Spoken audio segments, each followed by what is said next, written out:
मैंने अपनी पहली वीडियो में आपको बैंक लेंडिंग के बारे में डिस्कस किया था आपके साथ, जिसमें मैंने आपको बैंक लेंडिंग के बारे में थोड़ा बहुत कुछ बताया था।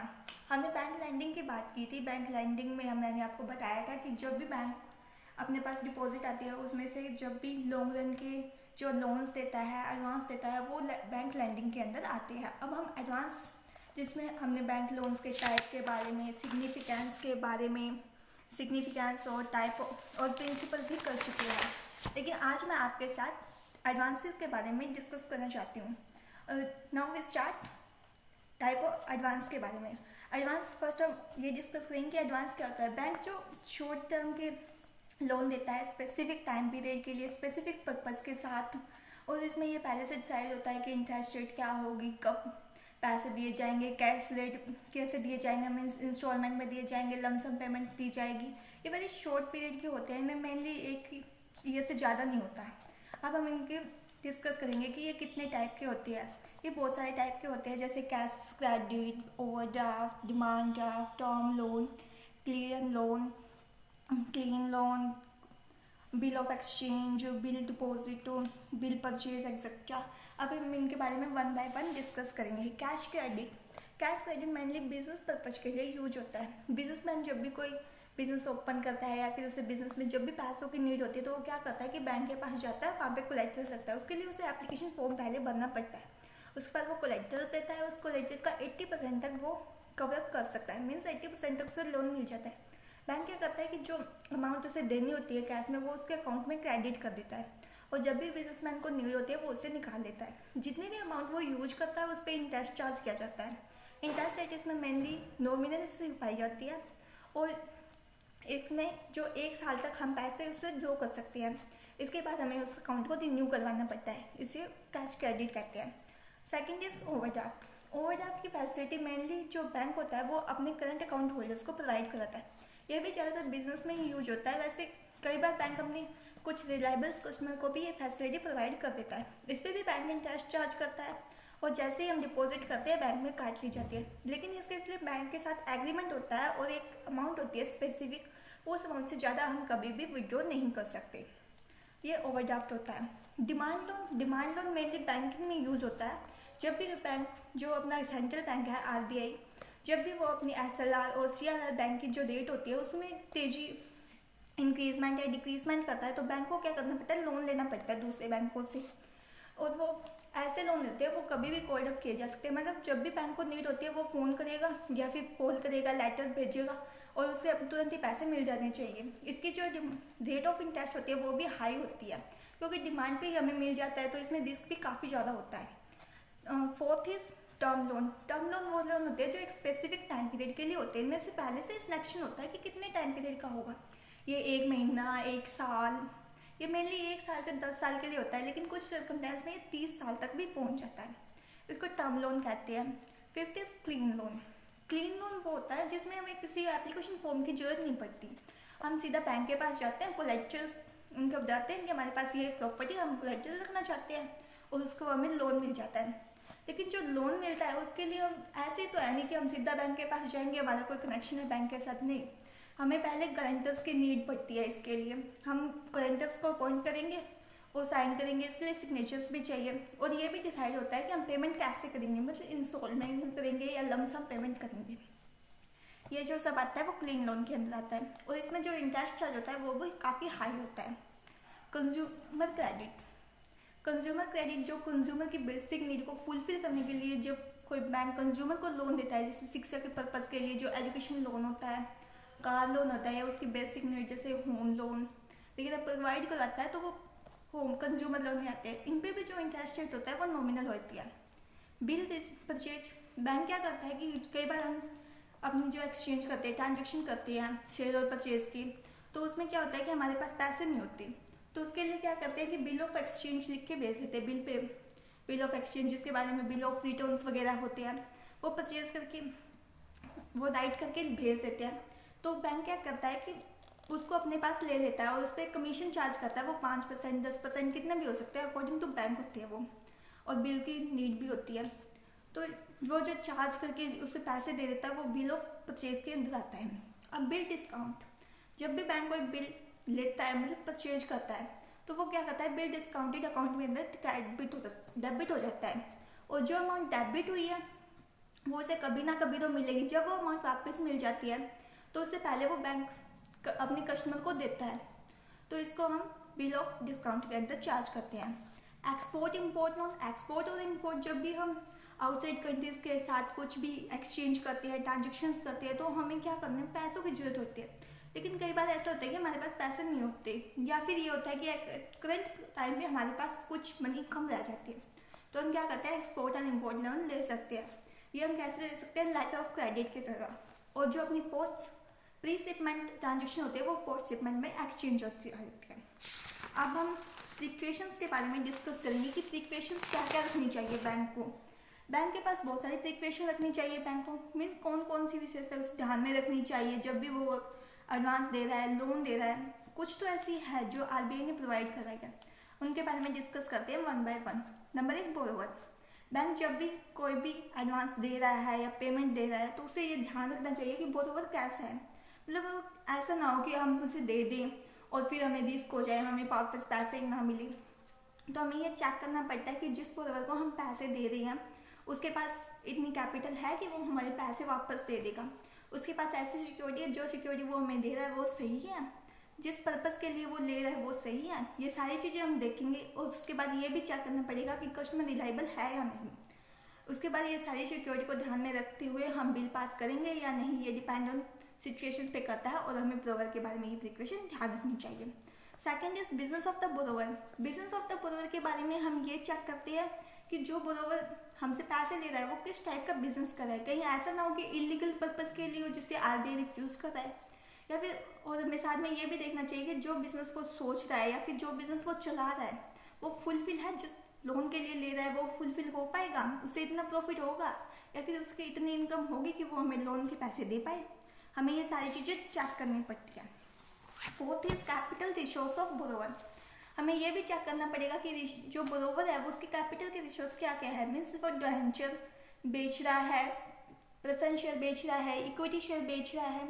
हमें ये ध्यान में रखना पड़ेगा कि वो कहाँ कहाँ से पैसे ले रहा है। कहीं उसने पहले से ही इतना लोन ना ले रखा होगी, वो हमारे पैसे पे करे ना उसकी, तो हमें और हमारे जो अपने लोन दिया है वो कभी भी कैपिटल से एक्सेस नहीं हो सकता। तो हमें ये सारी प्रिकॉशंस ध्यान में रखनी चाहिए। जो फोर्थ होगा अमाउंट ऑफ द लोन। हमें यह भी ध्यान रखना पड़ेगा कि जितनी अमाउंट हम लोन में दे रहे हैं, जितना बोरोवर डिमांड कर रहा है, क्या वो फुलफिल होगी लोन के लिए। कहीं ऐसा ना हो कि जो उस बिजनेस चला रहा है उसके लिए नीड कम हो लेकिन वो हमें उस बिजनेस पे ज़्यादा ले रहा है, या फिर ऐसा हो कि जो मांग रहा है वो ऑलरेडी कम हो, या फिर आरबीआई की गाइडलाइन के अकॉर्डिंग उसको हम उतने पैसे दे ही नहीं सकते। जैसे शराब के केस में होता है, हम 60% या 50% से ऊपर नहीं दे सकते। तो कहीं ऐसा ना हो कि वो हमसे इस तरह से ले रहा हो। तो हमें ये ध्यान रखना चाहिए कि अमाउंट हम मिनिमम अमाउंट जो कि उसके बिजनेस को प्रॉपर चलाने के लिए फुलफिल हो सके, उसकी जो एक्सपेंसेस है वो उसको रिक्वायर कर सके। Fifth is purpose. हमें यह भी देखना पड़ेगा कि पर्पस क्या है। कहीं कोई ऐसा पर्पस ना हो उसके बिजनेस करने का जो कि आरबीआई के रूल के खिलाफ हो, या फिर कोई ऐसा ना हो जो हमारी सोसाइटी उसको विरोध कर दे। हमें देखना पड़ेगा कि पर्पस सही है या नहीं, जो हम सोच के दे रहे हैं लोन उसी के अकॉर्डिंग होना चाहिए। और हमें यह भी ध्यान रखना पड़ेगा कि जो लोन की अमाउंट दी है वो उसी पर्पस के लिए यूज हो जिसके लिए दी गई है। ये आएगा पर्पस के अंदर। और 6 होगी, 6 कौन सा है, 6(1) इज सोर्स ऑफ पेमेंट। हमें यह भी देखना पड़ेगा कि उसके सोर्स ऑफ पेमेंट क्या है। वो कोई लमसम पेमेंट करेगा या फिर इंस्टॉलमेंट में पेमेंट करेगा, और करेगा तो उसके पास पेमेंट कहाँ कहाँ से आएगी। हमें ये सारी चीज़ें भी देखनी पड़ेगी लोन देने से पहले। कहीं ऐसा ना हो कि हम लोन दे दें और उसके पास कोई सोर्स ही ना हो पेमेंट का। ये सारी चीज़ें भी हमें ध्यान रखनी पड़ेगी। Next is security. हमें यह भी देखना पड़ेगा कि जो सिक्योरिटी वो दे रहा है वो फुलफिल होगी या नहीं, क्योंकि लोन की सिक्योरिटी हमारे लिए मस्ट है। हमें देखना पड़ेगा अगर कोई नीड हो तो हम गारंटर्स को भी ले सकते हैं। और हमें यह भी देखना पड़ेगा कि जो सिक्योरिटी वो हमारे पास रख रहा है वो इस पर्पज़ के लिए प्रॉपर फुलफिल होगी या नहीं। कहीं ऐसा ना हो कि जो सिक्योरिटी दे रहा है आज उसकी वैल्यू है लेकिन कल ना हो। अब हम डिस्कस करेंगे कि फॉरेन स्टेट के लिए हम लोन कौन कौन से ले सकते हैं। जब भी हम फॉरेन में ट्रेड करते हैं तो मेनली हम 2 टाइप्स कर सकते हैं। 2 टाइप्स के हो सकते हैं, या तो पैकिंग, या तो हम एक्सपोर्ट करते हैं या इम्पोर्ट करते हैं। तो दोनों में 2 टाइप्स के लोन लिए जा सकते हैं। एक में पैकेज क्रेडिट होता है और एक में इम्पोर्ट लोन होता है। जब भी हम पैकिंग क्रेडिट मीन्स एक्सपोर्ट करते हैं तो ये इस तरह की हम जो विदेशों में लोग कर रहे हैं ट्रांजेक्शन्स, यानी कि फॉरेन में जो ट्रांजेक्शन्स कर रहे हैं वो ऐसे तो है नहीं कि हमें ऐसे ही क्रेडिट में गुड्स दे देंगे जब हमें रिक्वायर होगी, क्योंकि ऐसा होता है कि डोमेस्टिक वाले ही हमें पैसे नहीं देते। कई बार ये होता है कि वो भी ऐसे फ्रॉड्स कर जाते हैं, तो ये जो फॉरेन वाले हैं वो क्यों रिलायबल्स होंगे और हम भी रिलायबल्स नहीं होंगे, उन पर ट्रस्ट नहीं कर पाएंगे हम फॉरेन वालों पे। तो हमें ये देखना पड़ेगा कि वो जो कर रहे हैं वो उसके लिए फुलफिल हो गया या नहीं। तो इसके लिए बैंक लोन प्रोवाइड कराता है और कई बार वो लेटर ऑफ क्रेडिट्स वगैरह भी देता है। तो हम डिस्कस करेंगे अब packing of credit mean export loan के टाइम। जब भी हम एक्सपोर्ट करते हैं तो ये होता है कि हमारे पास या तो जो हम काम कर रहे हैं उसके लिए फुलफिल पैसे ना हो, मीन्स हमें प्रोडक्शन के लिए लोन की ज़रूरत पड़ जाए, या फिर हम एक्सपोर्ट करते हैं तब जो टैक्स लगते हैं, टैक्स चार्ज लगता है, जीएसटी लगती है, या फिर हमें वेजेस देनी पड़ती है, नाव चार्ज होता है वो देना पड़ता है। तो हमें ये सब चीज़ें देखनी पड़ती है कि वो सही है, उसके लिए हमारे पास पैसे हैं नहीं। अगर हमारे पास नहीं है तो हम पैसे ले सकते हैं, जिसके लिए हमें पैकिंग क्रेडिट पर लोन मिलता है और जो लोन हम अपनी रिक्वायरमेंट के अकॉर्डिंग यूज़ कर सकते हैं। इसकी जो फीचर्स होगी, इसकी जो फीचर है उसके अंदर सेल्फ लिक्विडेट। पैकिंग क्रेडिट के अंदर जो भी लोन दिया जाता है वो सेल्फ लिक्विडेट होता है। मीन्स ये होता है कि कई बार हमें अपनी पैसों की रिक्वायरमेंट के लिए लेटर ऑफ क्रेडिट मिल जाता है। तो इसके लिए क्या होता है कि जब भी हमें पैसे मिल जाते हैं हम उसको पैसे वापस कर देते हैं, और जब पैसे या फिर सीधे जाते हैं तो ये सेल्फ लिक्विडेट होने के कारण अपने आप ही ट्रांजेक्शन क्लोज होते रहते हैं। मीन्स जो प्री शिपमेंट है वो पोस्ट शिपमेंट में चेंज हो जाती है। Second is credit of purchase goods. हमें ये क्रेडिट फैसिलिटी प्रोवाइड हो जाती है कि हम परचेज गुड्स क्रेडिट कर सकते हैं। ये नहीं कि हमें पैसे देकर ही परचेज करनी पड़ेगी।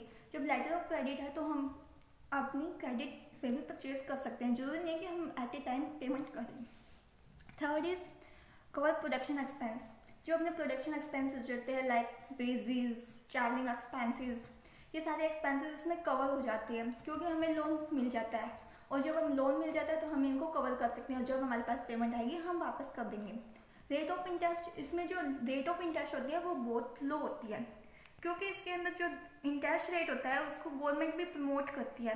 गवर्नमेंट क्या करती है कि जो हमें इंटरेस्ट करने के लिए एक्सपोर्ट के क्षेत्र में ज़्यादा पैसे प्रोवाइड करवाती है, वो भी लो रेट पे, क्योंकि इससे हमारे इकोनॉमिक्स जो डेवलपमेंट होता है उसको भी बहुत प्रॉफिट होता है।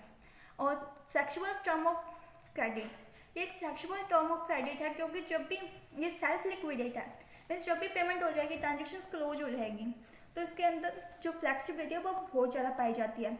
Next we are discussing import loan. Import loan क्या होता है? जैसे हम दूसरे देशों में एक्सपोर्ट करते हैं तो हमें भी उनसे की तरफ से ये रिक्वायरमेंट चाहिए कि हमें पैसे मिल जाएंगे। वैसे ही जब हम चीज़ें ले रहे हैं मीन्स परचेज कर रहे हैं हम, तो जो फॉरेन कंट्री के लोग हैं उनको भी तो ये रिक्वायरमेंट चाहिए कि उनको पैसे मिल जाएंगे। ये तो नहीं कि वो हम पे बिलीव कर लेंगे, क्योंकि डोमेस्टिक वाले बिलीव नहीं कर पाते। तो इसके लिए क्या करते हैं कि हम बैंक के पास जाते हैं, अपने बैंक के पास। वो फॉरेन वाली कंट्री के जो लोग होते हैं वो हमसे कहते हैं कि आप अपने बैंक से लेटर ऑफ क्रेडिट दिलवा दो ताकि हम आपको कर देंगे गुड्स की सप्लाई। तो हम क्या करते हैं, अपने बैंक के साथ जाते हैं, कॉन्टैक्ट करते हैं और वहाँ से लेटर ऑफ क्रेडिट लिखवा के उनको दे देते हैं। जो लेटर ऑफ क्रेडिट वो लिखवाया जाता है उसके अंदर ये रिक्वायरमेंट होती है कि जितनी भी पेमेंट है हम वो एक टाइम पीरियड के बाद में कर देंगे, अभी हमारे पास पैसे नहीं है। ये उसमें साफ साफ मेंशन होता है कि जब भी गुड्स की बिक्री होगी या फिर टाइम पे हम दे देंगे। इसकी जो टाइम पीरियड होता है वो 90 से 180 डेज़ का होता है मेनली। और जो पीएनबी के साथ जो फ्रॉड हुआ था वो भी इसी का एक एग्जाम्पल है। इसके बेनिफिट क्या है? इम्पोर्ट लोन के बहुत सारे बेनिफिट है। एक तो इससे ट्रांजेक्शन इंक्रीजिंग होती है क्योंकि हम विदेशों से फ़ौरन से इजीली ट्रांजेक्शन्स कर सकते हैं। सेकेंड, जो हम विदेशों में ट्रांजेक्शन्स कर रहे हैं सेलर वो हम पे बिलीव नहीं करते, तो वो भी इस तरह से रिलायबल हो जाते हैं कि हाँ उनको पेमेंट मिल जाएगी। सेकेंड, जो बार्गेनिंग पावर होती है वो भी इंक्रीजिंग हो जाती है क्योंकि हम इजीली ट्रांजेक्शन्स कर सकते हैं, इजीली हम परचेज कर सकते हैं एवरीथिंग अपनी नीड के अकॉर्डिंग। और जो ये होता है हमारे फाइनेंशियल स्टेटस को भी मेंटेन रखता है। जो हमें पैसों की ज़रूरत होती है, हमें पैसे मिल जाते हैं या फिर हमें क्रेडिट परचेज करने की भी फैसिलिटी प्रोवाइड हो जाती है। और जो बैंक की रिक्वायरमेंट क्या होती है क्रेडिट इम्पोर्ट लोन के टाइम पे, बैंक को क्या होता है एक लिमिट होती है, उस लिमिट से ज़्यादा नहीं दे सकता लोन। सेकेंड इज उससे सिग्नेचर चाहिए। थर्ड इज इसकी टाइम पीरियड फिक्स होती है कि 90 से 180 डे होंगे, इसकी ज़्यादा नहीं होगी। Financial should normally be in the same. Means कि जो करेंसी हम पेमेंट इंपोर्ट और एक्सपोर्ट लोन में दे रहे हैं वो उनके म्यूचुअल एग्रीमेंट के अकॉर्डिंग होती है। कन्वर्टेबल्स होगी, कौन सी देश की करेंसी किस वे में दी जाएगी, ये सारी चीज़ें इंपोर्ट लोन के अंदर आती है। Thank you.